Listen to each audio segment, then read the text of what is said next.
I'm here with Gemma Landau to talk about what we should be feeding our children. Gemma is a qualified nutritional consultant with the Food Doctor Clinic on Harley Street in London, where they provide nutritional and psychological support for conditions relating to problem eating. Hi, Gemma. Hello. We all want to do our best for our children, but why is it that what we feed them is so important? Our children are not born knowing what they should and shouldn't be eating. So as parents and as carers, we are providing them with the information that that's going to stay with them for their whole lives. So essentially, the messages that we send now are going to be how they react to food and what they deem to be the correct way of eating for their whole lives. I think it's really important for parents to remember that children don't have the knowledge or the judgment to be able to decide for themselves what they should eat. So parents really need to hold that decision-making power. Exactly, and they need to know that, educate themselves so that they know they're making the right decision, and then they can pass that knowledge on to their children. When parents tell me that their child is behaving badly or is unfocused, I often ask them if maybe what they're feeding them, what their child is eating, might have something to do with it.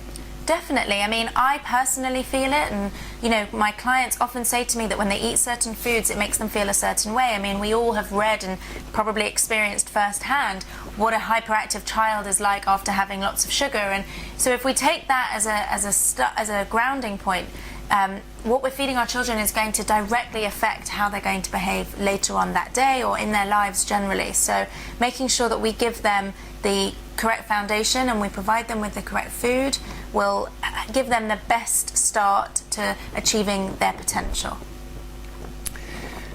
There are companies out there trying to sell us just everything that's healthy food. Yeah. What are parents supposed to do?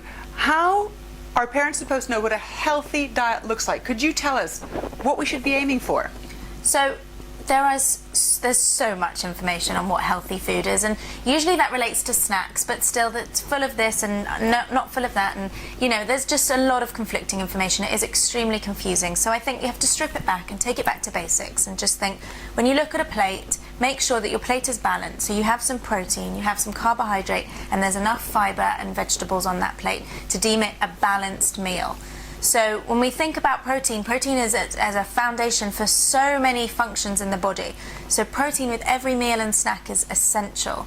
And then we move on to carbohydrate. There's different types of carbohydrates. So I think parents need to, again, educate themselves as to what the different types of carbohydrates are and how they react in the body. So you have simple carbohydrate, which burns its energy much, much faster than, say, a complex carbohydrate would.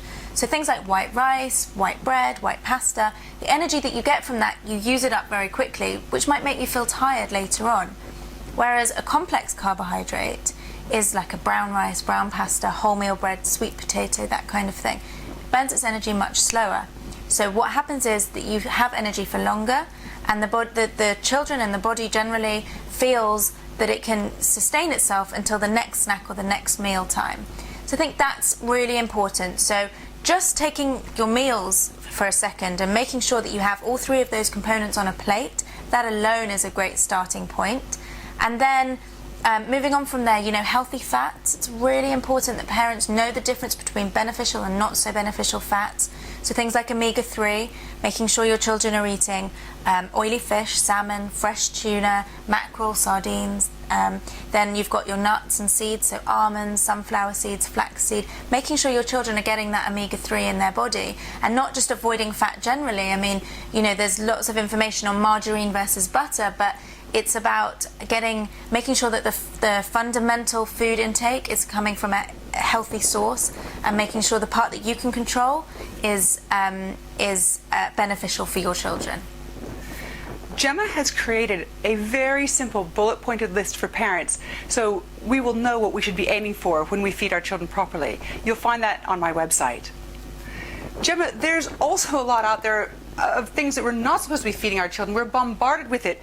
And within the last couple of weeks alone, there's been a study that's come out that said we shouldn't feed them any processed meat. That meant zero. So no salami, no sausages, no bacon, no sandwich meats. And then there's another study that came out that said that we should not be giving them even one sugary drink per day, because even one is linked with diabetes. Gemma, what should we be avoiding and what should we not feed our children? So usually studies like those that you've been talking about are the ones that the newspapers are going to pick up on because they make for a good headline.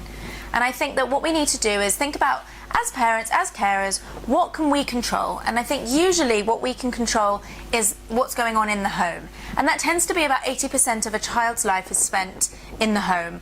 And I mean in relationship to food. So 80% of their meals are usually had at home.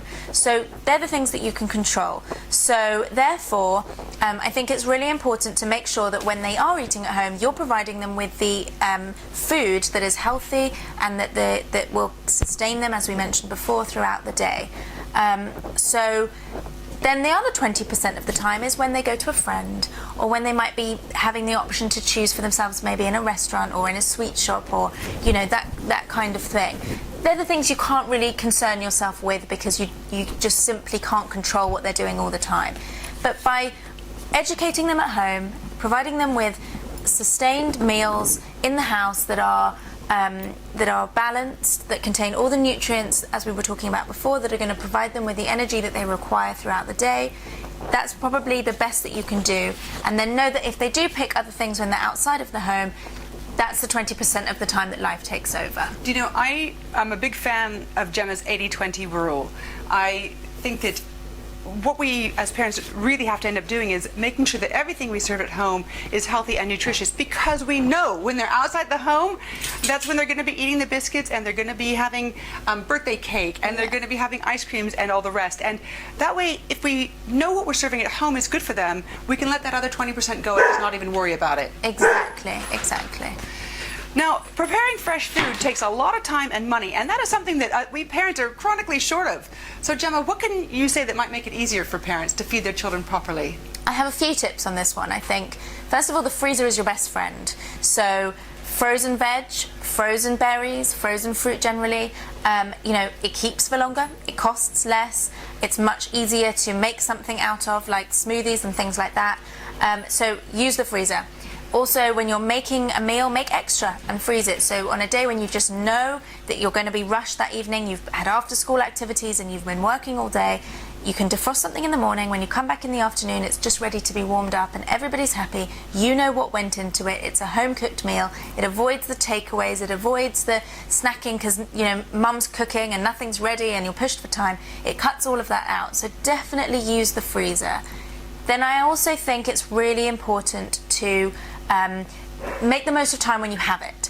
So if you're peeling carrots one night, peel a few extra carrots, stick them in the fridge, the next day chop them up, serve them with some hummus, and then you've got an easy snack. You don't need to concern yourself too much with it.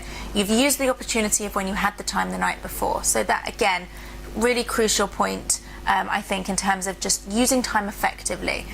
I think that's the thing that parents often get caught up on, is they run out of time, and then the option to make a sensible choice kind of goes out the window. So hopefully those tips will be useful in using time more effectively, and also preventing spending too much money on things that perhaps you don't always need to. I'm a really big fan of the put things in the freezer.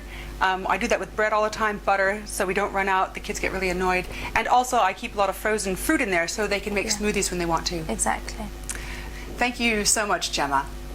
You will find Gemma's simple list of foods that parents should feed their children to give them a proper balanced diet on KarenDoherty.com.